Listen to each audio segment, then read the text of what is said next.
분노 조절을 해주는 분노 조절 전문 치료사라는, 미국에는 이런 일종의 자격 전문직이죠. 뭐 아시다시피 우리나라는 정신과 의사들이 이 상담 관련된, 아니면 상담 치료든 이런 관련된 거에 상당수의 거의 독점적인 걸 가지고 있죠.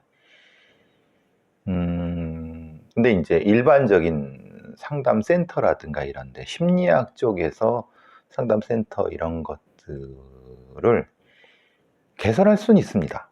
그런데 큰 차이가 있죠.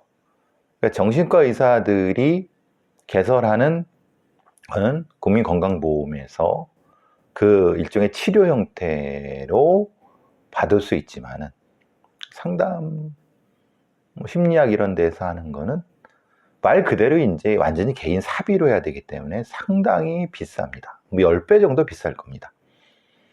그러니까 이제 심리학이라든가 이런 학계에서, 상담 학계에서 국민건강보험 쪽에 이걸 좀 이렇게 좀 해달라고 하지만, 사실은 절대적으로 정신과 의사들은 아주 자기들 목을 걸고 못하게 하는 거죠. 근데 우리 대한민국이 건강보험이 참 어떻게 보면 잘 되어 있습니다. 박정희의 어떤 공 중에서, 사실 이 공은 뭐 박정희 시대에 했지만은 이 공은 사실은 큰 공입니다. 뭐 사실 이 저소득인 분들도 이 병원 이런데 그 질병의 부분에 상당히 도움을 받으니까. 근데 앞으로는 특히 이제 전문적인 상담 영역을 정신과 의사들만 독점하는 그런 데에서는 사실은 좀 많이 벗어나야 됩니다. 사실 제가 뭐 한 10몇 년 전쯤에 SDU에 있었죠. 근데 거기에 이제 관련된, 거기도 상담 심리학과 교수가 있었습니다. 상담과가 있었고, 근데 상담 심리과가 이제 사이버 대학의 상담 심리과, 심리과 이런 사람들이, 교수들이 상당히 그 자격증 장사는 사실은 잘했죠. 자기들 먹고 사는데. 근데 거기서 끝난 겁니다. 즉 말하자면 그거보다 좀 더 한 단계 높은, 좀 더 전문화하고 고급화해 갖고 국민건강보험공단에서 그것을 일종의 그 전문적인 치료로서 거기서도 좀 할 수 있게끔 정신과 의사들하고도 상당히 좀 일종의 타협을 해 갖고 그걸 좀 했어야 되는 건데, 제가 알고 있기로는, 물론 제가 잘못 알고 있을 수 있습니다. 저는 사실은 심리학과 교수들이라든가 소위 심리학과의 기득권을 가지고 있는 자들이 자신들의 이익 때문에 더 넓은 국민의 정신 건강에 대한 것을 사실은 방기했다고 저는 그렇게 표현을 하는데, 물론 제가 잘못 알고 있을 수도 있습니다. 그런데 사실 심리학, 심리 상담이나 상담 치료, 뭐 치료 이런 것들이 상당히 폭발적으로 양적으로 늘어났던 시기가 있었습니다. 그죠? 한 7, 8년 전, 뭐 그 정도에. 자격증도 엄청나게 남발이 될 정도였죠. 근데 문제는 그걸 이제 개인 돈으로 한다는 건 사실은 말이 안 됩니다. 그게 얼마나 비쌉니까? 개인이 감당 못 해요. 그러니까 결국은 뭐냐 하면은, 국민건강보험공단의 일반 치료 수가를 이렇게 제공받는 형태로 돼야 되는 게 맞습니다. 근데 그게 안 된 이유가 뭐냐? 전 거기에는 심리학의 기득권자들이 상당 부분 책임이 있다. 저는 그렇게 생각합니다. 뭐 제가 틀리게 틀릴지도 모르니까 지적해 주세요. 제가 잘못 알고 있는지. 근데 저는 제가 들은 바는 그렇습니다. 사실 그렇잖아요. 정신과 의사들한테 당신들 우리 같이 먹읍시다라고 하면 가만히 있겠습니까? 지금도 의사들 늘리려고 하는데 방방 뜨는 파업한다 난리 치는데. 그런데 그런데 적어도 필요성은 그들도 알고 있어요. 자기들이 감당 못한다는 걸 알고 있어요. 그러면 적절한 형태의 타협을 통해서 이런 국민건강권, 특히 정신건강권을 확보하는데 같이 좀 노력할 수 있는 시기가 있었거든. 제가 알고 있기는. 결국 이 모양 이 꼴이 된 겁니다. 국민들은 정신건강에 대한 접근성이 워낙 떨어지고, 생각해 보세요. 여러분 정신과에 가서 상담받고 그런 거 보세요. 접근성이 있습니까? 거기는 가지만은 실제로는 크게 도움 못 받습니다. 근데 실제로 도움받을 수 있는 거는 좀 더 이제 대중적인 상담 치료라든가 심리 상담 같은 거는 꽤 있습니다. 근데 거기는 비싸요.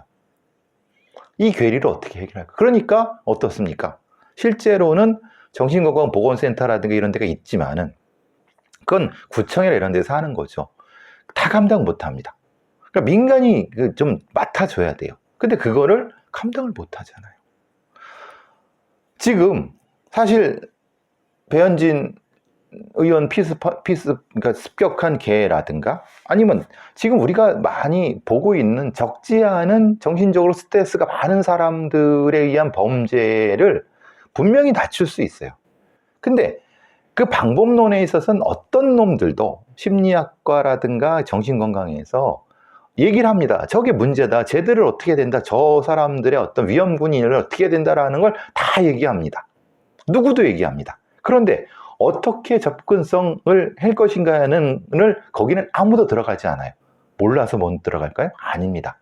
정신과 의사들도 압니다. 근데 얘기하는 즉시 이 얘기가 촉발이 된다는 걸 알고 있고 심리에는 애들도 사실은 그걸 문제 제기하고 싶지만은 제가 알고 있기는 한 7, 8년 전에 이미 지들이 이 소위 심리 교수들이라든가 소수의 기득권 놈들이 그냥 자기들 먹고 튀는 자격증 장사 내고 튀어버렸기 때문에 이제는 어떻게 할 수가 없습니다.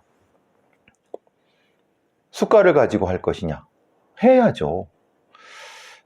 지금 사실은 지금 벌어지고 있는 많은 정신적인 스트레스에 의한 어떤 이 우울증이든 아니면 조현병이든 이 범죄나 이 부분은 사실은 그 시기를 놓쳤습니다. 우리가 어떤 특정한 시기를 어떤 골든타임을 놓친 거죠. 근데 이 얘기를 아무도 안 합니다. 나쁜 놈들이죠. 얘기를 해야 되는데 저 같은 쩌리가 이런 얘기를 하고 있으니 참 갑갑하지 않습니까? 저같이 저도 답답합니다. 저는 알면서 답답하죠. 이렇게 막 떠듭니다. 막 떠들지만 걔네들은 정신과 의사들이나 심리학 교수 얘네들은 듣지도 않습니다. 한 놈들은 자격증사로 다 자기들 배 텅텅 끝났어. 밑에서 대학원생이든 밑에 자격증 가진 사람들이 밑에 터지고 죽든 상관 안 해. 정신과 의사나 정신과 닥터들은 뭐 자기들만 이렇게 자기들 건 이미 자기들 거 지키려고 막 하고 있어. 어쨌든 그건 그렇고 미국의 분노 조절 전문 치료사라는 애가 분노를 못 참고 아주 잔인한 범죄를 저지른 거예요. 이게 어떻게 말이 되느냐. 미국의 한 분노 조절 전문 치료사가 살인 혐의로 경찰에 체포됐어요. 평소에 안면 있는 이웃을 총으로 살해하고 피해자 시신을 자동차 트렁크에 보관했던 걸로 알려졌어요. 이름이 트래비스 맥브라이드입니다. 46살이에요. 플로리다주 널랜드라는 데입니다. 피해자 클린턴 도시라고 하는 사람을 말싸움하다가 총으로 살해했어요. 근데 이 맥브라이드는 평소에도 걔를 죽일 거라고 얘기도 하고 그랬어요. 근데 문제는 맥브라이드가 아까 말씀 의료 서비스 스타팅 포탈 멘탈 헬스라고 하는 그 업체의 소유주이면서 양극성 장애 분노 조절을 포함한 정신 전문 치료사예요. 센트럴 플로리다 대학교 심리학 전공, 심리학 학사, 임상심리학 석사, 그리고 이런 전문가죠. 근데 얘는 96년에도 폭력으로 중범죄 체포됐다 경범죄 감정, 2017년도에 전 부인의 목을 졸랐다가 가정폭력 신고당했으나 기소유예 합의 종료. 제가 이 얘기를 계속 말씀해요. 여러분, 정신과 의사들이 이 환자들을 하면서 자기들끼리 자기들을 그러니까 교정하는 거 아시죠? 자기들이 거기에 빠져들어가는 겁니다. 마찬가지로 경찰, 또 그 타인에 대한 합법적인 폭력을 사용하는 경찰도 어느 순간인가 자기가 폭력적으로 변했다는 걸 느끼고 깜짝깜짝 놀랍니다. 사실 그 경찰, 강력계 형사라든가 이런 경찰 일이라든가 아니면 이런 거를 최소한 5년 이상 해본 애들은 스스로 압니다. 사실은 얘기는 하지 않지만 폭력을 다룬다고 하는 것은 자기도 그 폭력이라고 하는 것에 접촉한다는 의미입니다. 우리가 접촉함으로써 자기도 역시 거기에 빠져들어갈 수밖에 없어요. 인간은 똑같습니다. 얼마만큼 그것을 견딜 수 있고 내성이 생겨서 회복할 수 있느냐는 전문적인 훈련에 따라 다릅니다. 근데 실제로 프로파일러들이 범죄를 다룬답시고 하다가 범죄자가 되고, 미국에서 그런 경우 저 여러 번 봤습니다. 경찰도 폭력을 다룬답시고 지가 범죄자가 돼갖고 범죄자보다 더 열심히 범죄를 저질러. 그러니까 정신 상담하는 애들도 가장 경계해야 될 게 뭐냐면은 스스로 다른 사람을 치료해주고 분노 조절을 해주지만 사실은 그 쓰레기를, 감정의 쓰레기를 자기가 먹는 겁니다. 그럼 자기가 먹으면 그걸 자기도 뱉어야 되는데 뱉을 수 있는 훈련이 안 됐거나 그것의 한계치를 넘어서는 놈들은 어떻게 합니까? 이런 문제가 되는 겁니다. 그래서 경찰인데 연쇄살인범, 경찰인데 범죄자. 그러면 정신과 의사는 아니더라도 정신적인 어떤 심리 상담이나 이런 걸 하는 애들 중에서도 무엇인가 이런 형태의 문제가 있을 수 있다? 있죠. 그럼 데이터가 있습니까? 데이터가 없죠. 왜? 그것이 정식으로 카운팅 돼갖고 뭐 되는 수 있는 게 아니잖아요. 그러니까 지금처럼 자격증은 남발했는데 심리상담센터도 관리가 안 돼 있고 돈은 뭐 천정부지로 막 받고 뭐 왔다 갔다 하고 난리도 아니고 이렇게 되면은 더더구나 정신건강, 대한민국의 정신건강은 더 개판이 된다는 거예요. 제가 왜 분노조절 치료사를 사례를 가져왔냐면 이런 것 때문에 그렇습니다. 니체가 얘기했죠. 악마의 마음을 보려고 하는 자는 나도 악마한테 내 마음을 들키지 않으려고 부단히 노력해야 된다. 내 마음을 악마한테 들키게 되면 나도 역시 악마가 되는 겁니다. 그 평범한 진리는 정신과 의사든 상담 치료사든 모두한테, 특히 폭력을 다루는 사람한테는 다 적용이 되는 겁니다. 이 평범한 진리를 왜 몰라갖고 왜? 자, 유니스트라고 울산 과기대 아마 맞을 겁니다. 여기 신소재공학과의 김지은 교수라는 팀이 굉장히 독특하고 굉장히 진일보한 연구 결과를, 착용형 인식 기술입니다. 감정을 읽을 수 있는 거예요. 그러니까 여기에다가 이제 뭐 흔히 말하는 아주 이 부드럽고 탄력이 좋고 붙인 것 같은 감촉을 느끼지 않는 이런 형태의 어떤 걸 패치 같은 걸 붙여서 여기에 전극선을 연결해 갖고 무선으로 중앙 컴퓨터에 쏴주면은 내가 지금 말을 하고 여기도 이제 저기 성대 여기도 이제 센서가 있습니다. 이게 전기가 들어가는 게 아닙니다. 여러분이 움직이는 거 다 이게 움직이고 마찰하면 다 전기입니다. 여러분 자체가 발전기입니다. 여러분이 걸으면 압력이 전기가 될 수 있습니다. 전기라는 것은 양의 문제지 여러분 자체는 몸에는 계속 화학적인 어떤 전기작용이 계속 나타나는 겁니다. 근데 그걸 통해서 이제 많은 어떤 이쪽의 센서, 이게 어떤 뭐 표시가 바깥으로 나오는 거예요. 데이터가. 그거를 모아갖고 뇌파부터 여기 뭐 근육 경련 움직이는 거, 눈 돌리는 거, 목 말하는 거 해갖고 그 사람의 지금의 감정 상태를 중앙 컴퓨터가 알 수 있게 하는 얼굴 근육의 변형과 음성을 동시에 감지하는 멀티모달 데이터를 무선으로 전송해 갖고 인공지능 AI로 그 감정 정보를 컴퓨팅 해 갖고 지금 이 사람은 어떤 감정 상태인 건 금방 알 수 있는 거예요. 이게 착용기기입니다. 이렇게 돼 있어요. 되게 편합니다. 이거 나중에는 금방 이렇게 헬멧 같지도 않은 걸 싹 쓸 겁니다. 나중에는 아마 이렇게 패치처럼 이렇게 몇 군데 붙이는 정도. 그리고 사실 나중에는 여기 데일밴드 반창고 몇 개 붙이는 정도로 그 감촉도 없을 겁니다. 이게 왜 중요하냐면 얼마 전에 이제 소방청에서 소방관들한테 이 착용한 헬멧 같은 걸 씌워 갖고 이 사람이 지금 위치에 어디에 들어가 있고 이 사람의 심장 박동이나 이런 걸 가갖고 중앙 컴퓨터에서 이 사람이 위험하다, 어디에 있다, 이걸 할 수 있게끔 한다는 겁니다.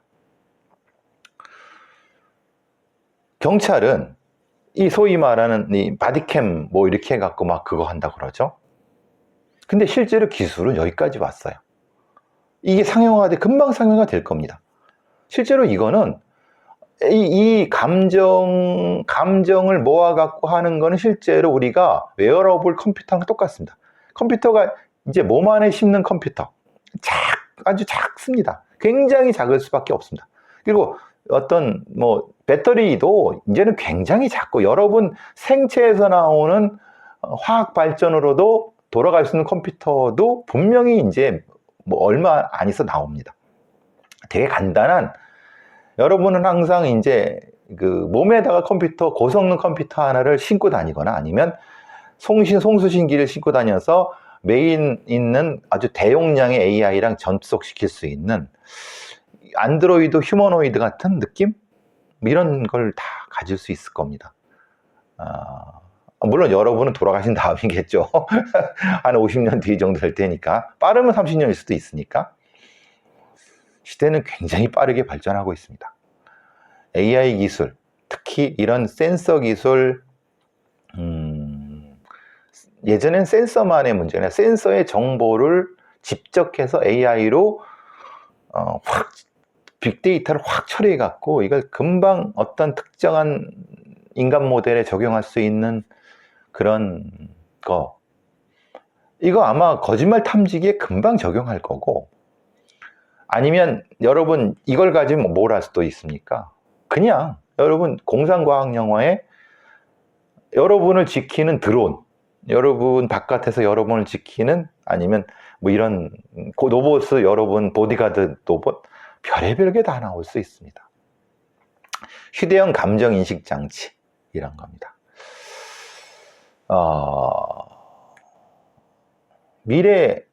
가까운 근미래에는 극도로 발전한 어떤 기술과 그 기술을 쓸 수 있는 계급계층과 거기서 소외되는 어떤 기술 격차가 상당히 큰 계급 격차가 될 수 있는 사회가 될 수도 있을 거라고 생각합니다. 아주 재밌는 연구 결과라서 제가 한번 했는데, 싱가포르 난양공대에서 같이 협업한 것 같네요. 한국에도 이런 굉장히 젊고 공격적인 그 연구자들을 많이 배출을 해야 되는데, 기본 기술에 대해서 충분히 가능한데 연구개발비를 막 깎아버리니까 어느 인간이, 어느 새끼가, 그럼 뭐 대한민국이 그 연구개발 머리를 먹고 살아야 되는데 살 수 있겠습니까? 좀 한심하죠, 그죠? 자,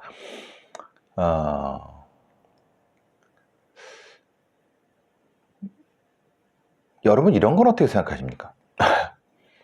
대학로에서 어떤 사람이, 이게 중증 지적장애인이에요. 그냥 막 돌아다니면서 소리치고 그런 겁니다. 흉기를 들고. 근데 이제 서울중앙지법 형사 20단소 서수정 판사라는 사람은 무죄를 선고했어요. 처음에는 좀 뭐 이런 판결이 다 있냐라고 했는데 따져보니까 이 사람 판결도 나름 의미가 있어요. 왜냐? 우리가 협박이라고 하는 것은 누구를 대상으로 하는 협박인데, 이 사람은 특정한 누구가 아니라 준증 지적장애인이니까 그냥 막 혼자 막 떠든 거예요. 막 죽이겠다 막 휘두는 거예요. 그러면 이게 그럼 행인들한테 그랬다? 근데 이 사람은 그게 아니라 막 혼자 막 한 거예요. 그럼 다중협박이 될까? 다중협박은 누구에 대한, 야 너희들, 이게 아니잖아요. 그러니까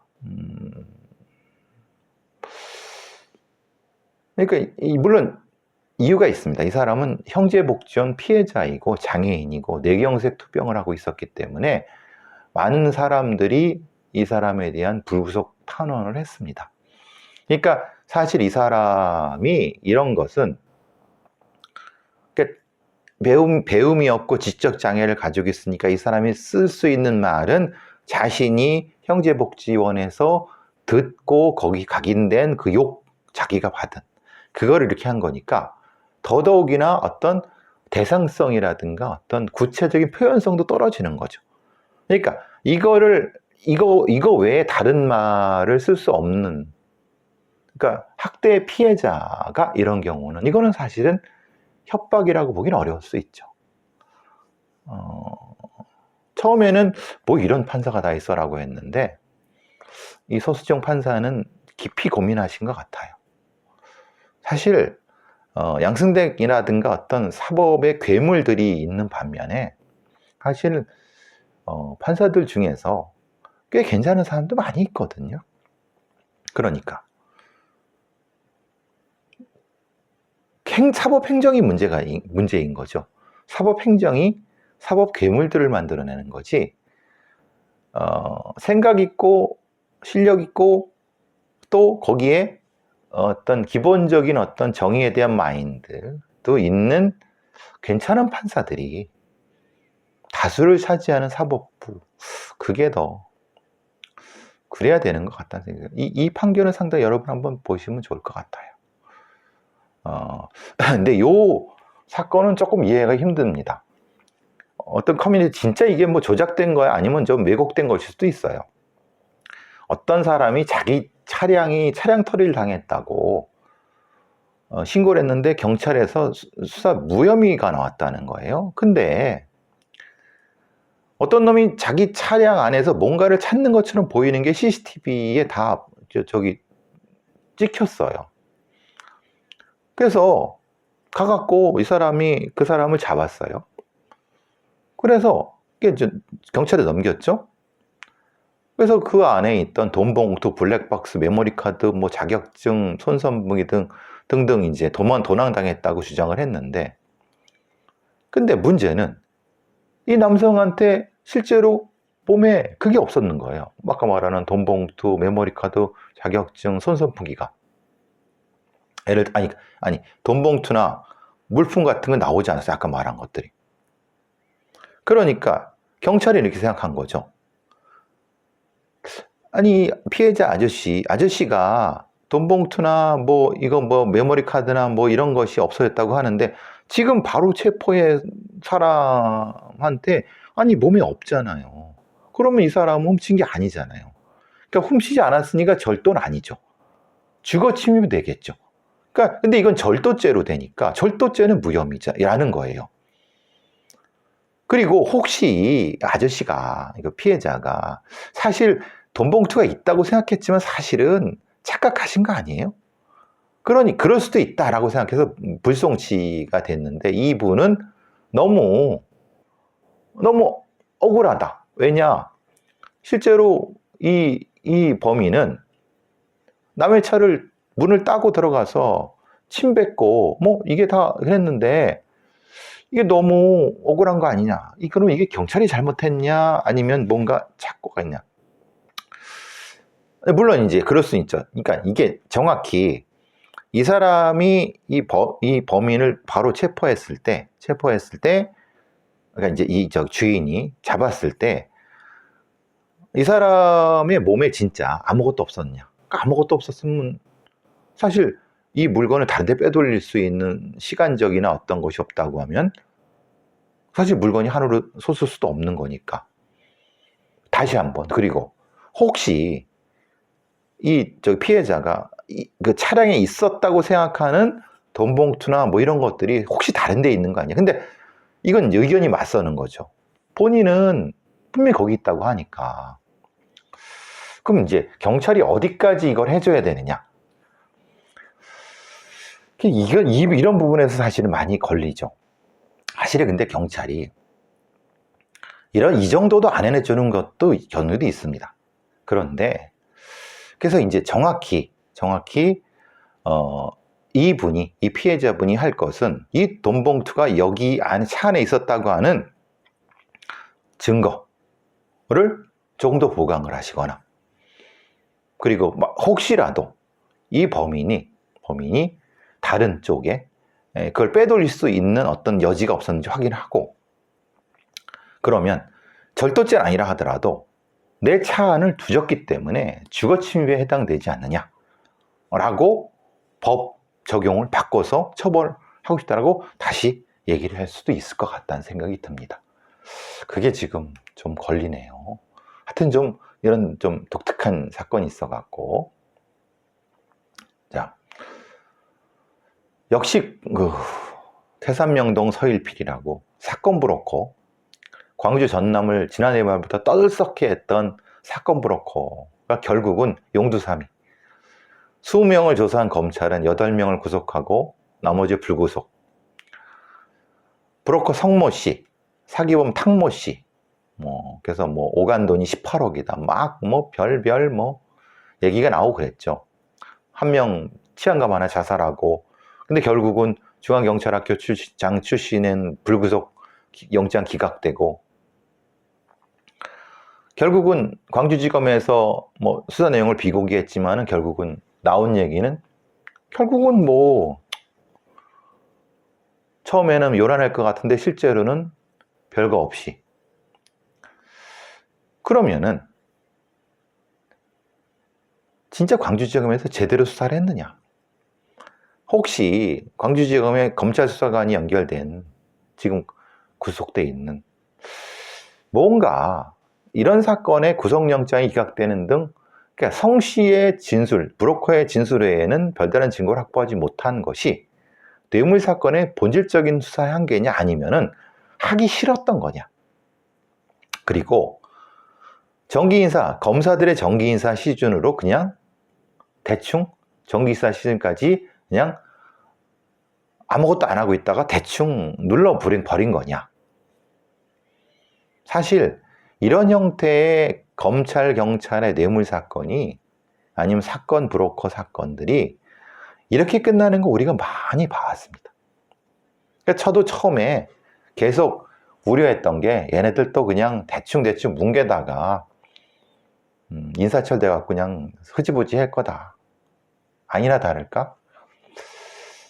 안 그러길 바라는데 지금 결국 그렇게 되는 거 아닙니까? 결국은 고위층, 기껏해야 지금 경무관 하나 구속됐나요? 걔네들도 지금 진술이 어떻게 되냐에 따라서 사실은 재판에서 어떻게 될지 몰라요. 왜 근데 이런 형태의 수사는 다른 수사에 비해서 왜 이렇게 좀 한계? 흐지부진? 별로? 그러면 제가 늘 말씀드리거든요. 얘네들이 경찰이든 검찰이든 수사 기록을 제3자가 확인해서 공개해서 객관적으로 검토할 수 있는, 안 되겠죠? 절대 얘네들은 안 놔주겠죠? 이게 참, 그래도 믿으라고. 검찰을 믿고 경찰을 믿으라고. 우리가 최선을 다했다. 이러는데 저는 못 믿겠습니다. 제가 못 믿겠는 걸 여러분은 제가 너무 비관론자라고, 너무 의심이 많아서 그렇다고 생각하시나요? 모르겠습니다.